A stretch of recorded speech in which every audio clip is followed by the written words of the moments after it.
Japan was saved by bad weather, twice.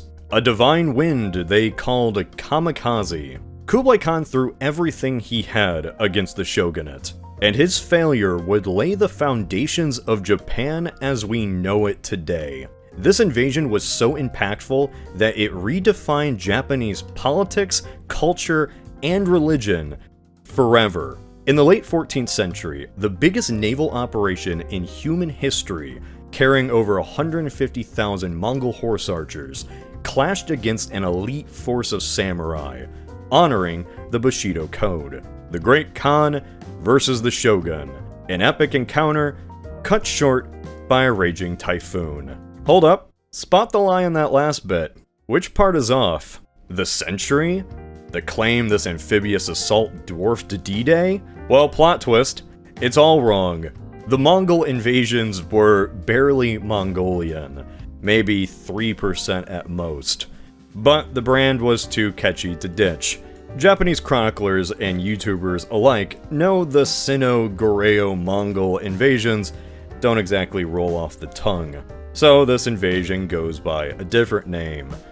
And it's drenched in propaganda for a reason. Beneath the inflated numbers and myths lies a gripping story that reshaped Japan. An external force crushed by nature, yet burrowed deep into its soul. The real Ghost of Tsushima is the invisible enemy the islanders never stopped fighting. One that consumed and transformed them from within. That's why this alternate scenario is so compelling. A successful invasion rewrites Japan's DNA, potentially unraveling it entirely. But before we erase anime, let's rewind. Okay, so when I say Mongols, chances are you're thinking in one of three camps. Camp A, you don't know much besides them being a bunch of horse boys who like to throat sing and conquer everything. Camp B, Khan fanboys, the Romabu equivalent here, convinced that the Mongols were the world's ultimate war machine. And Camp C, folks who wield the Mongol boogeyman to hype how badass their group was for stopping the unstoppable. You know who you are. Japan would undoubtedly fall into the latter, with arguably the strongest case alongside the Mamluks. And to that I say, in your dreams. If you look at the tribes Temujin unified and how far he got them, and I mean really look, what you find is the equivalent of the Normans conquering all of Europe. I mean, that would be like if Cuba conquered all of the Americas. The Mongols were way better at conquering, but both people followed the same fate. Either kicked out of the lands they conquered, or in the best case scenario, integrated into the population. Genghis Khan's grandson didn't just choose the integration option, he furiously pursued it.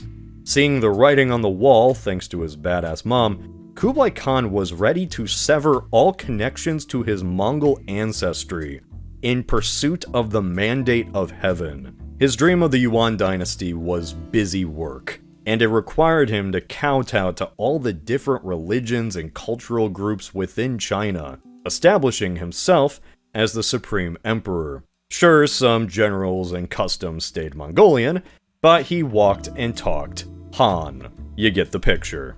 The wider Mongol Empire was his only in name. Not that he cared, since it was stretching itself way too thin. Internally he was doing alright. But he still had the southern song, resisting his mandate in the, south. Duh. Kublai knew he couldn't get his foot off the gas, since the moment he did, China would do what China does best, and implode in on itself. This video was sponsored by, well, you. Stick with me here. So, I have a lot of ideas for videos, and like 80% of them would just bomb on this channel. If I could just upload whatever and whenever I wanted, and it'd have no effect on the algorithm, I would do it. But sadly, that is not how this platform works. If less people watch your videos, YouTube just kills your channel. At the same time, I want these dumb videos to exist. Like, I had an idea, imagining a world where the American buffalo just randomly respawned in America with their pre-19th century populations. Like, imagine that. Instead of there being just a few thousand bison today, one day, those vast herds just poof back into existence. Imagine how much that would devastate the modern United States. Millions of bison, enough to black out the prairie, just retaking the Midwestern plains. Would anyone care about this? I don't know. But I do know that there would be a section of the audience that would, and they deserve full production value for that too. That's something that can only really be done through Patreon. So yeah, this was a Patreon plug. But wait, there are so many unique videos on Patreon and now memberships that you've probably never seen. More niche topics, things that just wouldn't fly on the main channel. If that's something that sounds good to you, then, check it out.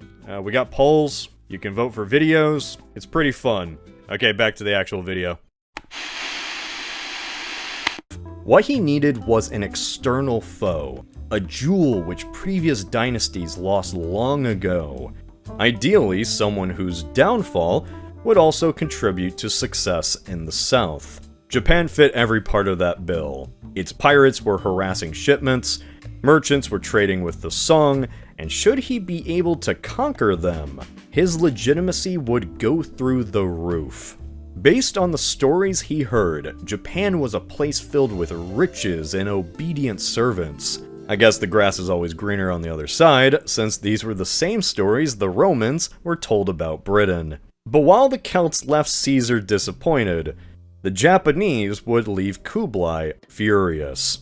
In 1266, he sent some envoys who the Japanese didn't even bother responding to. Kublai kept rolling for that critical charisma hit in 1268 and 1271, but I guess that failed, since the Japanese literally beheaded the envoys. Wow. A few decades earlier, the entirety of Iran was wiped off the map, because a governor decided to give a Mongol emissary a shave. So Kublai ordered his Korean vassals to build a fleet. Korea did, but not before starting a rebellion and telling the Japanese about it. Snitches. The first invasion in 1274 was very much the appetizer. A fleet of about 800 ships carried about 20,000 troops. A Korean fleet, mostly carrying Chinese and Korean troops.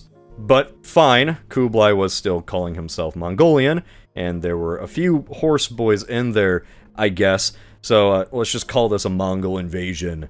Why not? After taking a few islands, the invaders reached Hakata Bay, the only place where you could land an army and clash with the local clans. As the invaders' ship neared, Japanese onlookers recoiled in horror. Scores of captain women from Tsushima and Iki were strung up on the bows, ropes threaded through holes punched in their hands, used as a human shield. Ironically, it was the Japanese who fielded more mounted archers, who decimated these attackers with their sharpshooting. Chinese engineers deployed grenades, which were pretty ineffective. Using their sheer numbers, the Mongols pushed the Japanese back several miles, driving them inland toward the Mizuki fortress. But by nightfall, progress had stalled. The Mongol commander took an arrow to the face, supplies dwindled, and as the Japanese resorted to night attacks on their warships, the decision was made to pull back. What happened next is pretty debatable. Some sources claim a sudden typhoon hit the bay as the Mongols were sailing back home and destroyed a portion of their fleet, but one, that claim is extremely questionable due to the legends that were started later, and two, this happened outside typhoon season, so I kinda doubt this. Either way, the attack was over. Divine wind or not, the Japanese defenders prevailed, despite their heavy casualties, and the Mongols, but really Chinese and Koreans, were left back on the mainland. Kublai kept making threats, sending more messengers in 75 and 79, and heads continued to roll. The Great Khan was kind of looking more like a desperate ex, but by this point his conquest of China was complete, and Mongol heritage was completely tossed aside. Now he could focus his entire might across the Channel waters. Like the Spanish, French, and Germans after him, he was obsessed with the idea of conquering this nearby island. the last thorn in his side, the jewel in his crown. To do so, he leaned on his Korean vassals again, this time also mobilizing the newly conquered southern Chinese. Just imagine that. This would be like if Napoleon told Spain to give him an armada right after he, oh wait, never mind. While the Tang were the inventors of paper currency, the Yuan dynasty skyrocketed its use. Here, the emperor drove up inflation by printing a shit ton of cash in order to finance his little dream. But how big was the second invasion really?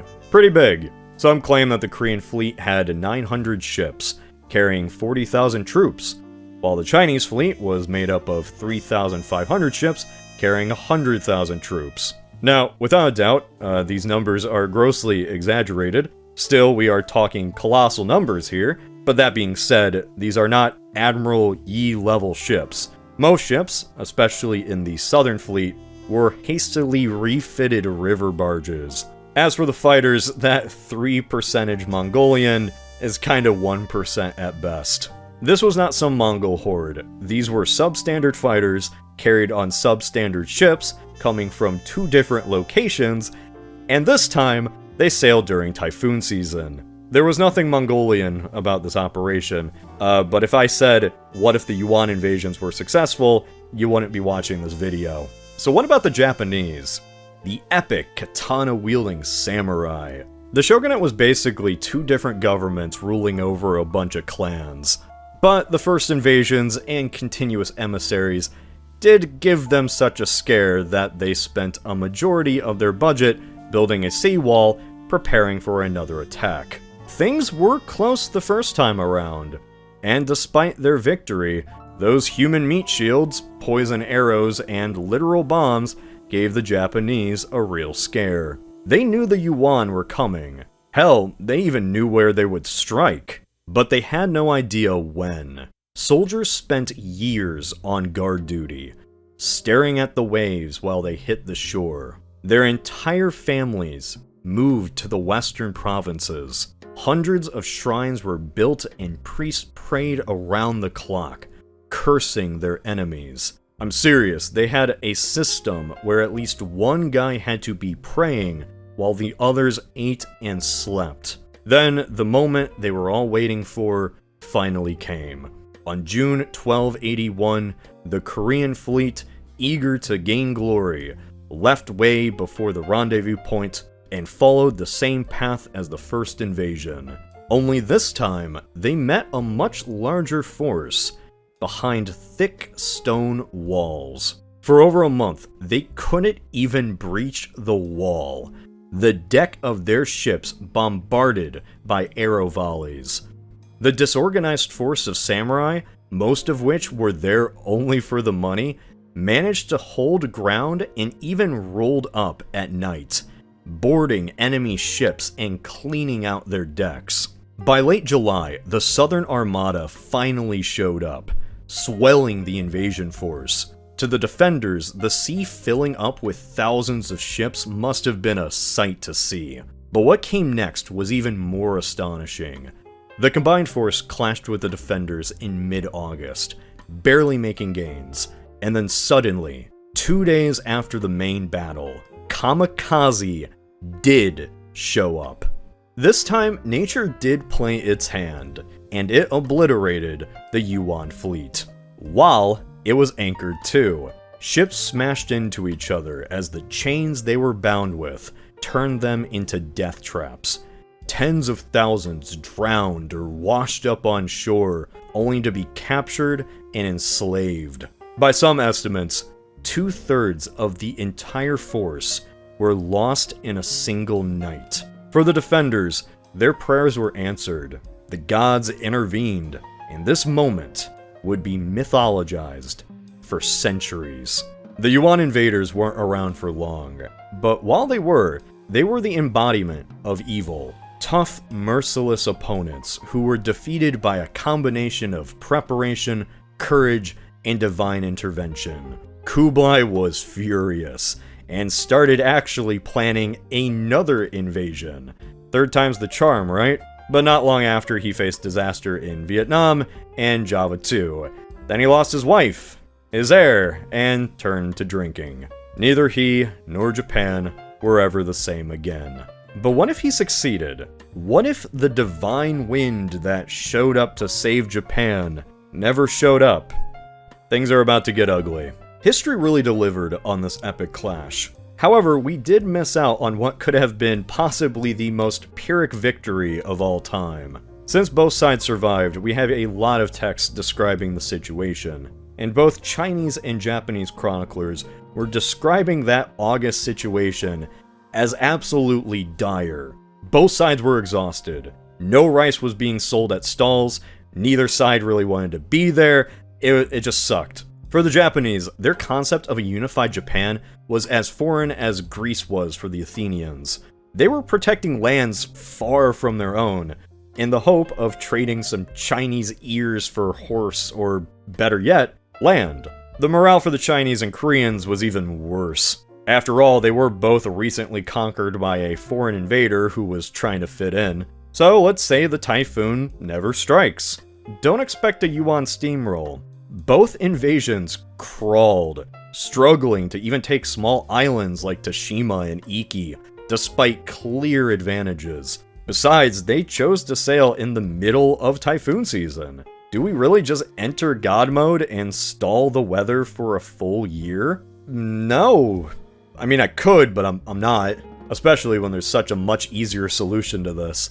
And it gives us the same effect. Have the southern makeshift fleet arrive at the exact time as the Korean one in June. In our timeline, the moment the two forces converged, the invaders started seeing actual real results. Now, this doesn't mean that the Japanese collapse all of a sudden. Oh no. Evidence shows that as the divine wind was putting the armada in the washing machine, a sizable reinforcement was making its way from the east. After all, the shogunate had a clear answer to the Yuan question. The initial brunt was met by samurai volunteers who were manning the walls with nothing to do for months. We could expect an actual defending force that would come in to reinforce in far better condition with superior leadership. So what happens? June. Toshima and Iki Islands fall, and the wall at Hakata Bay is overwhelmed by a swarm of Yuan forces. Normally, the amphibious assault is the hardest part, followed by a rush for the countryside. But in this case, the next line of defense would be the powerful Mizuki Fortress, supported by natural choke points like river crossings and the hilly terrain of northern Kyushu. The shogunate would bankrupt itself on this decade-long project of fortifying the island, and that would certainly pay off here. Chinese engineers would be more than equipped to handle these challenges, as long as there was an adequate supply line maintained with Korea, but unfortunately for them, you can't hold back the divine wind, not in this region, and not during the season. In mid-August, the majority of the ships are still destroyed. But by this point, a significant portion of the island, mainly the western portion of it, is in Yuan hands. Not all ships are lost, and crucially, most of the invasion force is safely ashore, but still, not a great situation for the Chinese. This is when guerrilla warfare kicks in, as silent bands of samurai pick foragers off one by one. Both sides are heavily invested in this fight, and neither can pull back now. The shogun calls in more and more fresh troops to move to the west, while Kublai Khan ferries fresh troops and supplies to Kyushu. As the fight drags on and the food supplies dwindle, both sides begin to face the consequences of their actions. Samurai who previously refused the call are now in active rebellion against a shogun who is starving them in order to defend other clans. Southern China and Korea just have enough of the Khan's demands. Corruption sets in as the quality of the ship and troops deteriorate more and more. Through sheer numbers and at the expense of the greater Yuan domain, the defenders are pushed back, losing the strategic strait connecting the island to Honshu. Yuan vessels do block the straits and suffocate the gateway to Japan, with mounting casualties and hunger combined with the ruthlessness of the Yuan, who raise cities refusing to collaborate. It's not long before certain clans just defect to their cause. Clans who feel that the shogunate has abandoned them, or that their cause is absolutely hopeless. Remember here, in this alternate timeline, the gods have not intervened, and with each captured city, the Yuan march hundreds of meat shields towards the next. After the loyal Shimazu clan is defeated and their capital Satsuma is turned to rubble, shockwaves are sent throughout the island. For the Japanese, who have never been invaded by a foreign foe, the conquest of Kyushu is a major psychological blow. Minor clans like Edo and Aso are given an opportunity to rise above their station, becoming Yuan vassals. The Yuan paused their campaign for the winter, but around April the following year, the war continues on. Japan raises new defenses and prepares an even greater force, but this time, the typhoon threat is far smaller. Casualties, defections, guerrilla warfare, famine, disease, destruction, rinse and repeat. Historical records in our timeline note that Kublai appointed a Chinese general, Hung Chai-chiu, as commander of Japan, ahead of the invasion. Essentially, he was a governor-in-waiting. In this alternate timeline, we can imagine this Yuan governor now declaring Kyushu as a province. He might send messengers to the Japanese imperial court in Kyoto and the shogunate in Kamakura with an ultimatum: submit to Mongol rule or face the same fate as Kyushu. Refusal will be madness. Only this time, he's sending heads instead of receiving them. Those of the leading clans tasked with defending the province. Hojo Tokimune's government proclaims they will never surrender the homeland of the gods. They call on every last samurai and peasant to resist the barbarian pirates. It's a very 300-style rallying cry. Madness? This is Japan. This relentless cycle of fueling the fire doesn't stop while Kublai Khan lives. Japan is his obsession, like Xerxes, consuming most of his resources and focus. It may take another year, or two, or maybe even a decade, but nothing but unconditional surrender can stop this juggernaut. Now, normally this isn't the end of the world. Korea faced a similar fate and managed to come out on top. Only this isn't Korea. In our world, the invasions gave Japan an existential crisis. Its leadership saw the failure in its political system and bankrupted itself building walls and shrines for protection. Families were moved west and feudalism was bootstrapped in order to have a small, standing army. Similarly to how the Vikings accelerated feudalism in Europe. The shaky balance between the two seats of government were shattered. The emperor became a figurehead, with the shogun now the one truly in charge. These paranoid policies led to a desire to climb the ladder, and the Sengoku Jedi period began.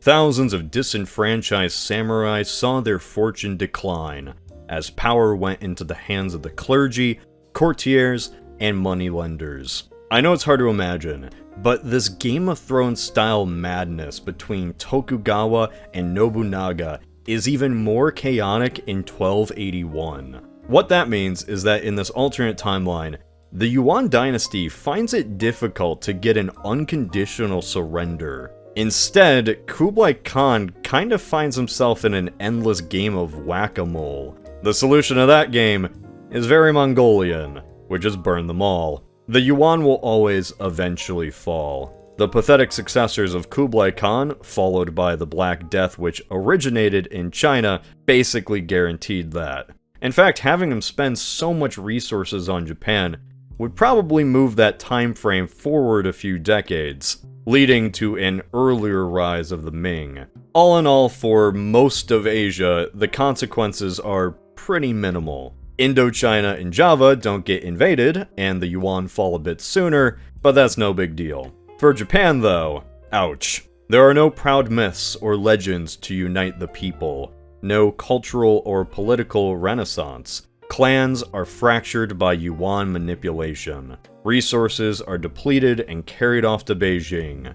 But most of all, I think there's going to be a Khwarezmian or Hungarian level population decline. Anywhere from 50 to 75% as a whole, with huge contrasts between one province and another. While this invasion preceded many samurai customs, many believed in that last stand mentality, as evidenced by the Tsushima garrison, which fought to the last man, with its commander even committing seppuku. Some clans bend, while others break. Holy sites, key castles, and anything that can inspire resistance is torn down. Only the Yuan could pull this off, which means that after they collapse, half a century later, there is no danger of the Ming ever attempting a sequel. Given enough time, Japan could end up piecing itself back together. Just think of how the Mongol invasions of the Rus eventually led to the establishment of Russia. This is a comparison filled with similarities, both with a very long and bloody process. In our timeline, Japan's isolation actually saved it from the Black Plague, but here it receives a horrific parting gift. And because in this alternate timeline they are Yuan vassals for about 40 years, they barely get to reap the benefits of the Silk Road. No matter how you look at it, the best case scenario for Japan here is it being an isolated, divided, and battered island, one with a recovering population and shattered cultural identity by 1510. This is not a unified state, mind you. This is just a reset back to where it was before Kublai even showed up. This is pretty bad news, considering that at best, Japan gets like 40 years before the Portuguese arrive. What's pretty likely is that they are still in the middle of rebuilding by the time Europeans show up. In our timeline, the Portuguese and Dutch faced a unified Tokugawa shogunate, a wary, xenophobic Japan with a rigid hierarchy and robust population. But here they come to a miserable and divided island, one where Jesuits may be able to speak to friendly ears, and guns may be sold in plenty. The combination of Yuan persecution of the Japanese gods, failure of the priests to save their homeland, and overall horrible century following the invasion creates an environment where the people kinda need a savior. Or at the very least, they need an explanation for the suffering. Some clans may reject the Jesuits, but others will welcome them with open arms. Far more than they did in our timeline. Speaking of arms, competing clans would bend over backwards to gain the favor of the Europeans. Being friends with the Europeans means getting hands on those boomsticks. And with Japan in chaos, we are talking about a series of far more devastating alternate wars. I can imagine the Portuguese, Dutch, Spanish, English, and French running their tentacles deep. Japan becomes a battleground where the clans act as pawns.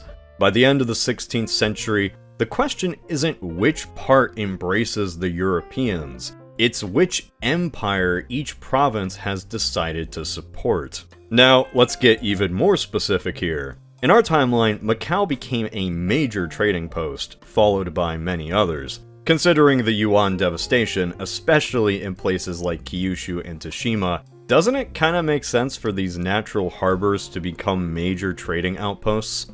Old Yuan bases become pirate coves, and in the eyes of the daimos, the Portuguese are only doing them a favor by taking them out. Little do they know, or maybe they do and they just can't do anything about it, once the Europeans settle in, no Eastern Navy is ever gonna threaten them again. The Ming could roll up with 1,000 junk ships, and that's all that they would ever have. Junk. Within a century, the archipelago, once shielded by divine whims, is swept by another force. The sails of European ambition. Maybe Portuguese Tsushima becomes a hub for missionary work and arms dealing. Perhaps Dutch Kyushu transforms into a commercial fortress, defended by Protestant guns and Japanese mercenaries. I could see Spanish-backed Christian enclaves popping up in Shikoku and Honshu, flying crosses next to clan banners. Who knows, maybe if the timeline even gets wackier, maybe we might see a Christian emperor propped up by the Jesuits, and also Iberian silver. Perhaps this Christian emperor claims divine mandate in Kyoto, even as the true emperor languishes under house arrest and obscurity. This is a situation that no one could really stop if it happened. The Ming might bluster, but their naval expeditions are a distant memory. Their ships are outnumbered by the Europeans, and totally outgunned. In this alternate timeline, the Yuan destroyed Japan's cohesion, its identity, population, and industry. And now, this isn't a nation anymore, it's a board game. Every clan apiece, the Portuguese, Dutch, Spanish, and Jesuits, all taking a roll of the dice. And yet, this chaos does open a new can of worms. Who does win in Japan? How soon does Japan westernize? How do the Ming respond to Europeans building mini-empires across the sea? Do these colonial proxy wars spill into Europe itself, just like it did with America? If you think this video should have a sequel, become a patron and cast a vote. And if not, well, I'll leave it right here. This is Cody of Alternate History Hub. Hey, before you go, one more thing. So, you might have noticed that in the last year or so, videos have looked a bit different.